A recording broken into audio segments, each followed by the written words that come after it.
우리 옆 사람 한번 축복하면서 인사하기를 원합니다. 갈라디아서 1장 3절 말씀 가지고 옆 사람 축복하는데 주님의 은혜와 평강이 함께 하시기를 바랍니다. 이렇게 한번 축복하겠습니다. 주님의 은혜와 평강이 함께 하시기를 바랍니다. 새해에도 우리 주 예수 그리스도의 그 풍성하신 은혜와 하나님의 그 놀라운 평강이 여러분과 가정과 우리 교회 위에 늘 함께 하시기를 축복합니다. 그 하나님의 말씀인 성경에서는 교회를 가리켜서 신부라고 비유하기도 했습니다. 교회를 신부라고 이렇게 비유하기도 했습니다. 신랑을 맞이하기 위해서 참 아름답게 단장을 한 신부와 같이 우리 주님, 다시 오실 주님을 맞이하기 위해서 가장 아름다운 모습을 만들어가는, 그렇게 꾸며가는 신부와 같은 교회. 그래서 그렇게 신부와 같은 교회를 그렇게 비유하기도 했습니다. 혹은 우리가 잘 알고 있듯이 주님은 우리의 목자이시고 우리는 모두 양이다, 주님의 양이다, 이렇게 묘사되는 교회를 우리 주님의 목장으로 비유를 하기도 했습니다. 그런가 하면 다양한 문제를 안고 있었던 고린도 교회 성도들에게 교회에 대해서 설명을 하면서 교회는 예수 그리스도를 머리로 하는 그리스도의 몸이다. 교회는 그리스도의 몸이라 이렇게 강조되었고, 에베소스를 비롯해서 바울은 여러 곳에서 교회는 그리스도의 몸이라 이렇게 비유로 설명을 했습니다. 성경에는 교회를 가리켜서 예수 그리스도의 몸이라고 비유하면서 강조하는 여러 가지 이유들이 있습니다. 올해는 우리가 에베소서 2장 21절 22절 말씀을 가지고 교회 표어를 이렇게 잡았습니다. 그리스도인은 서로 연결하고 결합하여 하나님의 성전을 이루는 한 몸 공동체입니다. 우리는 예수 그리스도와 함께 한 몸 공동체다. 이 그리스도인이다. 특별히 교회가 몸에 비유되는 것은 교회는 생명이 있는 유기체이기에 그렇습니다. 교회는 생명이 있는 유기체입니다.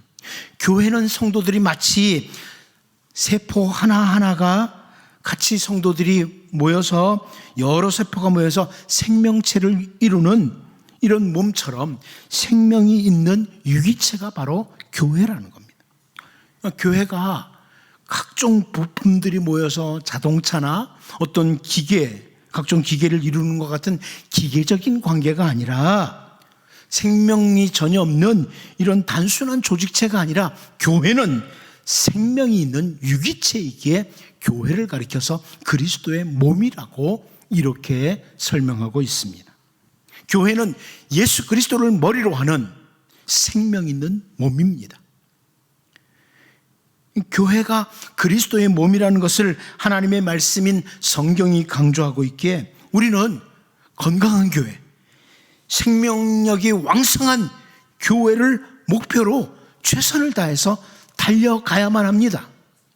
그저 겨우 호흡하고 있는 이런 교회 모습, 꺼져가는 생명이라고 해도 버티고 있는 이런 교회의 모습이 아니라 생명력이 왕성한 건강한 교회를 목표로 교회는 달려가야만 합니다. 여러분, 병원에 가보면 정말 요즘 각종 암으로 인해 고생하는 환자들이 많다는 것을 잘 압니다. 아마 여러분 가운데도 가족이나 혹은 가까운 사람들이 암에 걸렸었거나 혹은 암으로 현재 고생하는 이런 분들도 있을 것입니다. 이 우리 몸은 그 60개 조의 그 60조 개의 세포로 구성되어 있다. 그런데 이 세포는 시간이 정해져 있어서 어느 시한이 되면 그 세포가 죽고 새로운 세포로 재생된다. 우리 뭐 많이 들어서 알고 있죠. 그런데 암세포는 정상적인 통제에서 벗어나서 무한 증식을 하는, 이런 문제가 있는 거죠. 아마 여러분들 중에 암에 대해서 상당한 지식을 가지신 분들이 많다고 생각을 합니다. 제가 지금 암에 대해서 설명하려고 하는 것이 아니라 우리의 몸이 60조 개나 되는 세포 있는데 이 모든 세포가 다 암세포로 바뀌어야지 건강하지 못한 이런 몸이 아니고 그 중에 아주 작은 부분만 암에 걸려도 우리는 결코 건강하지 못하다, 이 말씀을 드리고 싶은 겁니다. 모든 세포가 다 암에 걸려야지 건강하지 못한 게 아니라 일부분만 암이 걸려도 건강하지 못한 상태가 되고 말죠. 우리 교회가 생명력이 왕성한 건강한 교회가 된다는 것은 여기 모인 모든 성도들이 건강한 성도가 되어야 된다. 생명력이 왕성한 성도가 될 때 교회가 생명력이 왕성하고 건강한 교회가 된다는 거예요. 모두가 생명력이 왕성한 건강한 세포처럼 건강한 성도들이 되어야 된다. 자, 그러면 저는 오늘 본문을 통해서 초대교회였던 예루살렘 교회가 어떻게 생명력이 왕성한 교회로 존재하게 됐는지 이 부분을 좀 같이 살펴보면서 우리 2022년을 시작하는 이때 우리 그리스도를 머리로 하는 한몸 공동체인 우리가 정말 모두가 다 건강한 성도들, 건강한 가정, 건강한 교회가 되기를 소망하면서 오늘 말씀을 살피고자 합니다. 첫 번째로 우리는 오늘 본문에서 생명력 있는 교회가 되려면 이 부분을 보려고 합니다. 우리 본문 7절을 다시 한번 읽어보도록 하겠습니다. 봅니다. 시작. 하나님의 말씀이 점점 왕성하여 예루살렘에 있는 제자의 수가 더 심히 많아지고 허다한 제사장의 무리도 이 도에 복종하니라. 여러분, 이 오늘 본문 7절 말씀을 그 성경 번역이 참 많이 있지만 그 중에 쉬운 성경이 이렇게 번역을 해줬어요. 그 후 하나님의 말씀은 계속 퍼져나가서 예루살렘에서 제자의 수가 많이 늘었습니다. 뿐만 아니라 유대인 제사장들 중에서도 믿음을 가지게 된 사람들이 많이 생겨났습니다. 이렇게 번역해 줬어요. 그러니까 우리 개정개혁 성경에 나오지 않는 맨 앞에 그 후라는 이런 번역이 있어요. 사실 우리 개정개혁 성경에는 나오지 않지만 헬라어 성경으로 보면 이 7절 제일 앞에는 카이라고 하는 접속사가 있어요. 그러니까 뭐 그리고 그런데 뭐 이렇게 번역할 수 있지만 이 쉬운 성경이 번역한 그 후라는 번역이 아주 좋다고 저는 생각을 합니다. 그 후에 무슨 말이에요? 예루살렘 교회가 아무런 이유도 없이 7절의 모습이 나타난 것이 아니라 분명한 이유가 있었다. 7절에 그 생명력이 왕성한 교회가 된 데는 분명한 이유가 있었다. 그 후라는 거죠. 여러분, 사도행전 6장 앞부분에서 어떤 일이 일어났는지 우리는 너무나 잘 알고 있습니다.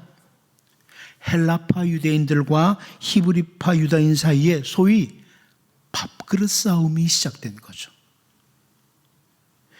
그동안 외부의 거센 압력에도 불구하고 정말 건강하게 성장해왔던 예루살렘 교회가 다른 문제가 아니라 내부에서 구제 문제를 가지고 원망이 생기고 다툼이 시작된 거예요. 여러분, 사탄은 우리를 자꾸 분열하도록 부추깁니다. 자꾸 우리를 분열하도록 만들어요. 예수 그리스도로 말미암아 한 교회, 한 몸을 이룬 성도들인 예루살렘 교회 성도들 사이에 헬라파 유대인, 히브리파 유대인 이런 서로 나눌 수 있는 나눔의 잣대를 사탄이 던져준 거예요. 나는 헬라파 유대인이야, 나는 히브리파 유대인이야, 이러면서 나누는 거예요. 오늘날에도 마찬가지죠. 제가 가끔 어느 교회를 가보면 어떤 교회에서는 아직도요, 전라도 사람, 경상도 사람 서로 그러고 있어요. 젊은 사람, 나이 많은 사람, 자꾸 나눌 거리들만 찾아요. 그리고 우리끼리 모이자, 우리끼리 자꾸 이러면서 분열을 조장하는 이런 일들이 사단이 주는 겁니다. 성령님은 우리를 한 몸 되게 하세요, 자꾸. 그런데 사탄은 자꾸 나눌 거리를 던져줘요. 저 사람하고 너희하고 다르잖아. 자꾸 나눌 거리를 주는 거예요. 사탄은 우리를 자꾸 분열시키기를 좋아해요. 여러분, 바울 사도를 통해서 우리가 그리스도를 머리로 하는 한 몸이라는 것을 강조하는 것은 몸이 분열되면 안 되는 거예요. 여러분 몸이 오늘 아침에 일어나니까 왼쪽 팔이 나는 오늘은 너하고 같이 안 지내. 따로 놀 거야. 그런 일이 없잖아요. 한 몸은 같이 가는 거예요. 그런데 이상하게 사탄은 우리를 자꾸 분열시키려고 그래요. 교회를 분열시키려고 그래요. 팔을 만들어요. 끼리끼리 놀도록 만들어요. 이상한 작업을 하는 거죠. 예루살렘 교회가 건강하게 잘 성장해 오다가 구제 문제와 함께 원망이 일어나는, 다툼이 일어나는 심각한 문제가 발생한 것입니다. 그런데 어떻게 오늘 본문 7절에서 볼 수 있는 것처럼 다시 생명력 있는 교회의 모습으로 자리를 잡게 됐느냐? 저는 한마디로요, 자기 직무에 충실할 때, 자기 직무에 충실할 때, 이렇게 말씀드립니다. 먼저 사도들이 4절에서 선포하는 말씀이 있어요. 우리는 오로지 기도하는 일과 말씀 사역에 힘쓰리라. 사도들이 자기들이 해야 할 일을 확인한 거예요. 분명하게 인식하고 그 일에 최선을 다하려고 하는 거예요. 말씀 사역, 기도하는 일, 여기에 힘쓰도록. 그리고 여러분 잘 아는 것처럼 그 발생한 문제에는 우리가 잘 아는 거 있는 것처럼 7명의 일꾼들을 뽑아서 세웁니다. 6절이죠. 6절을 보면, 오늘 보면 6절을, 앞부분의 6절을 보면 사도들 앞에 세우니 사도들이 기도하고 그들에게 안수하니라, 이렇게 말씀을 합니다. 일꾼들을 택해서 세우고 사도들이 그들을 위해서 기도해줘요. 그리고 충분히 분열로 나갈 수 있었던 이 예루살렘 교회가 일들을 성실하게 수행해 나감으로 교회가 다시 아주 생명력이 넘치는 왕성한 교회의 모습을 갖추게 되는 겁니다.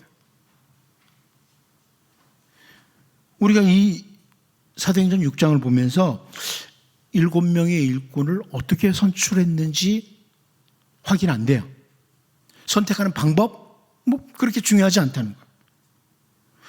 혹은 그들이 어떻게 일들을 수행해 나감으로 원망들이 사라지고 평안이 왔는지 뭐 자세히 기록 안 돼요. 우리가 주목할 것은 7명의 일꾼들이 어떤 방법으로 세워졌고 사도들이 기도하고 그 사람들을 위해서, 그 사람들이 일들을 위해서 임명되고 또 그 7명의 일꾼들이 성실하게 그 맡은 일을 수행하고 동시에 모든 성도들은 그들이 하는 일을 인정하고 따랐고 결국 교회가 평안하게 됐다. 생명력 있는 교회가 됐다. 이것을 우린 이 사도행전 6장 행간을 통해서 읽을 수 있는 거예요. 그 후에 여러분, 우리의 몸도 그렇지 않습니까? 각자 자기 위치에서 자기 역할에 충실할 때 온몸이 건강한 거예요. 각자 역할을 해야죠. 위는 위대로, 장은 장대로, 간은 간대로, 콩팥은 콩팥대로 자기가 맡은 역할을 따라서 그 일에 최선을 다할 때 온몸이 생명력 있는 건강한 몸이 되는 거예요. 위가 콩팥에게 너 왜 그 모양으로 일하냐? 탓하지 않습니다. 간이 어느 날 아침에 위에게 하는 말이 오늘 아침에 맛있는 밥 먹었지, 그거는 나한테 넘겨, 내가 해결할게, 이러지 않습니다. 다른 지체들의 역할을 인정해 주면서 자기의 역할에 충실할 때 그 몸이 건강한 거예요. 그 몸이 건강한 거예요. 다른 사람들을 인정해 주고 자기 일에 충실할 때 우리들 가운데 그 누구도 명목상의 직분자는 없습니다. 교회에서 당회가 해야 될 역할이 있고 교사가 해야 될 기능이 있는 거예요. 우리가 서로의 역할을 인정하면서 자기의 역할에 충실할 때 우리는 생명력 있는 건강한 교회가 되는 겁니다.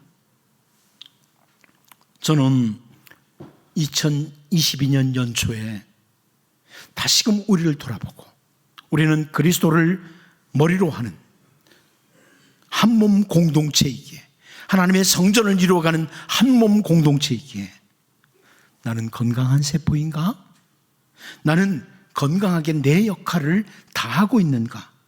이 부분을 점검하면서 온 성도들이 정말 생명력이 넘치는 성도들이 되고 우리 교회가 2022년도에 생명력이 넘치는 정말 아름다운 교회로 하나님이 세워져 갈 수 있도록 도와주시기를 바랍니다. 두 번째로 생명력 있는 교회의 모습은 그러면 어떠냐? 이 부분입니다. 생명력 있는 교회의 모습은 어떤 모습일까? 여러분 정말 생명력 있는 교회 그러면 어느 교회가 떠오르십니까? 오늘 본문 7절을 다시 한번 읽어볼까요? 7절 다시 한번 봅니다. 보겠습니다. 시작. 하나님의 말씀이 점점 왕성하여 예루살렘에 있는 제자의 수가 더 심히 많아지고 허다한 제사장의 무리도 이 도에 복종하니라. 어떤 교회가 생명력 있는 교회냐? 사람들은 다 평가 기준이 달라요. 그러나 성경은 뭐라고 합니까? 수많은 새로운 프로그램들이 개발되고 새로운 프로그램들을 막 활용하면 생명력 있는 교회일까요? 그런 교회가 생명력 있는 교회라고 그렇게 생각이 드십니까? 혹은 교회에 돈이 많아서 땅도 많이 사고 그래서 기도원도 짓고 교인들을 위한 공동묘지도 만들고 각종 사업을 벌리면 그 교회 생명력 있는 교회일까요? 성경은 그런 교회가 생명력 있다고 말하지 않습니다. 오늘 본문에 뭐라고 말씀합니까? 하나님의 말씀이 점점 왕성한 교회. 하나님의 말씀이 점점 왕성한 교회, 그 교회가 바로 생명력이 왕성한 교회입니다. 성도가 늘 하나님의 말씀으로 왕성해지면, 풍성해지면 생명력 있는 성도고요. 가정에 하나님의 말씀이 늘 주장하고 말씀이 왕성하면 그 가정 생명력 있는 가정이고, 교회도 마찬가지입니다.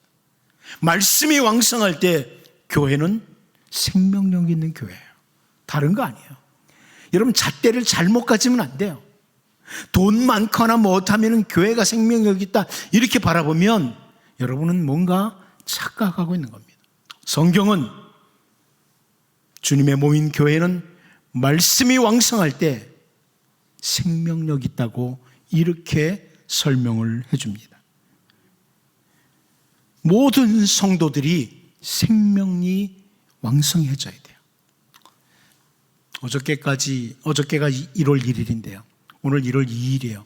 어저께 시작 못했어도 오늘부터 하시면 됩니다. 다시 성경을 잡으십시오. 다시 말씀을 붙드세요. 그러면 여러분의 생명이 왕성해지기 시작합니다. 여러분의 가정이 생명력 있는 가정이 되기 시작합니다. 교회가 모든 성도들이 말씀으로 왕성해질 때 생명력이 넘치는 이런 교회가 되는 겁니다. 예루살렘 교회에 세워진 7명의 일꾼들은, 그리고 온 성도들은 사도들이 말씀과 기도에 매진할 수 있도록 도왔던 겁니다. 여러분, 목사가 늘 다른 걱정하도록 하면, 교육자들이 늘 다른 일에 걱정하도록 하면, 말씀 붙들지 못하고 기도하지 못하게 하면 스스로 무너지는 거예요. 말씀과 기도에 전념할 수 있도록 돕는 거죠. 7명의 일꾼들이, 온 교우들이. 그럴 때 교회가 생명력이 있고 가정이 생명력이 넘치고 성도들은 윤기 있는 성도가 되는 거예요. 여러분이 정말 주님이 주시는 복된 삶을 살기 위해서는 교회가 생명력이 있어야 됩니다. 제가 노예 몇몇 교회들을 다니다 보면 그 힘든 교회들이 무슨 말을 하냐면 교회가 힘드니까, 교회가 아픔이 있으니까 성도들 가정이 힘들다, 이런 말들을 쉽게 들어요. 여러분, 온 교회가 생명력이 넘치면 가정에도 하나님의 은혜가 풍성해집니다. 그런데 그 무엇보다도 말씀이 왕성하도록 여러분 올해도 말씀 사역자들을 위해서 부단히 기도해 주셔야 됩니다. 말씀 사역자들이 여러 있죠. 목사, 교육자들도 있지만 교육장님들, 교사들, 여러 영역에서 말씀을 가르치는 이들을 위해서 부단히 기도하셔야 돼요. 그럴 때 교회가 말씀으로 말미암아 생명력 있는 교회가 돼요. 여러분 가정에도 하나님의 말씀이 왕성하도록 기도하셔야 됩니다. 단순히 올해도 돈 많아졌으면 좋겠어, 집이 무너질 수 있습니다. 돈은 많아져도 집이 무너질 수 있습니다. 그러나 말씀이 왕성할 때 가정이 살아나요. 그리고 그 가정의 가족들, 또 온 성도들이 은혜가 풍성한 가정이 되고 윤기가 넘치는 생명력 있는 온 성도들이 됩니다. 우리 육신의 몸도요, 생명력 있게 움직이기 위해서는 영양분이 공급돼야 되잖아요. 영양이 공급돼야 돼요. 이 자리에 아직 젊고 건강한 분들도 있어요. 그런데 딱 한 달만 아무것도 먹지 않으면, 영양분이 공급되지 않으면 제가 생각할 때 어린아이 앞에도 꼼짝 못하는 비실비실한 존재가 됩니다. 우리의 영의 양식인 하나님의 말씀이 왕성하게 공급될 때 온 성도들이 건강하고 가정이 건강하고 교회가 생명력이 넘치게 되어 있습니다. 이제 2022년 올해 우리 모두에게 하나님의 말씀이 왕성하게 움직이도록, 역사하도록, 이런 한 해가 되도록 더욱 말씀 가까이 하고 성령으로 말미암아 살아있는 능력의 말씀이 우리 모두에게 공급돼서 생명력 있는 성도들, 또 가정, 우리 교회 될 수 있기를 바랍니다. 마지막 한 가지 더 보면 생명력 있는 교회의 결과가 뭐냐 하는 부분을 좀 살펴보려고 합니다. 우리 본문 7절을 다시 한번 읽어보겠습니다. 봅니다. 시작. 하나님의 말씀이 점점 왕성하여 예루살렘에 있는 제자의 수가 더 심히 많아지고 허다한 제사장의 무리도 이 도에 복종하니라. 제자의 수가 점점 더 많아졌다, 심히 많아졌다. 근데 우리가 주목할 부분 중 한 부분이 뭐냐면 허다한 제사장의 무리도 이 도에 복종하니라 그럽니다. 허다한 제사장의 무리도, 허다한 제사장의 무리. 여러분, 이 사람들이 누구예요? 허다한 제사장의 무리 누구죠? 우리가 지금 복음서와 멀리 떨어진 것 같지만 가까워요. 이때는요, 이 사람들 누구예요? 예수님을 핍박하던 자들. 예수님 핍박하던 자들. 예수 믿는 사람들을 핍박하던 무리들이에요. 그런데 그들이 주께로, 교회로, 복음의께로 돌아옵니다. 한마디로 성장이죠. 오늘날 우리 한국교회는 성장이 정체되었다고 계속 발표되고 있습니다. 아니, 줄어들고 있다고. 이유가 뭘까요? 여러분, 사실 지금까지 역사상 어떻게 보면 최고의 설교자라고 하는 로이드 존즈 목사님은요, 목사와 설교라는 책에서 이런 표현을 했습니다. 참된 말씀 전파의 부흥은 언제나 교회 역사상 부흥운동을 가져왔다. 참된 말씀 전파의 부흥. 여러분, 우리가 다시 기도해야 될 부분이죠. 하나님의 말씀이 계속 올바로 선포될 때, 로이드 존즈 목사님은 이 강단이 살아날 때, 그럴 때 교회가 부흥한다. 다른 것 아니에요. 강단에서 사람들 웃기고 울리고 코미디나 하고 쓸데없는 얘기나 하고 이럴 때 부흥한다는 게 아니에요. 그건 거짓 부흥이라고 그래요. 그건 거짓 부흥이에요. 우리 한국교회 강단에서 괜히 성도들 웃기고 울리고 이런 쓸데없는 일들을 많이 해왔어요. 로이드 존즈는 그 부분에 대해서 그건 거짓 부흥이라고 말했어요. 참된 부흥은요, 말씀의 부흥이에요. 하나님의 말씀, 성경이 살아날 때 교회가 부흥한다. 저는 2022년 기대합니다. 우리에게서 말씀 부흥이 일어나기를. 근데 여기 성장의 한 면을 저는 우리의 열린 마음이라고 이렇게 설명하기를 원해요. 열린 마음이 필요하다. 지금까지 예루살렘 교회를 핍박했던 제사장 무리들이 교회로 들어오고 있어요. 그들을 향해 마음이 열린 거죠. 제사장 무리들을 향해서. 왜 그래요? 어떤 사람도 다 주님 앞에 나와야 하기 때문에 그렇습니다. 우리들 중엔 그 누구도 예수 그리스도가 필요 없는 사람은 한 사람도 없습니다. 예수님이 필요 없는 사람은 한 사람도 없어요. 우리 모두가 다 죄인들입니다.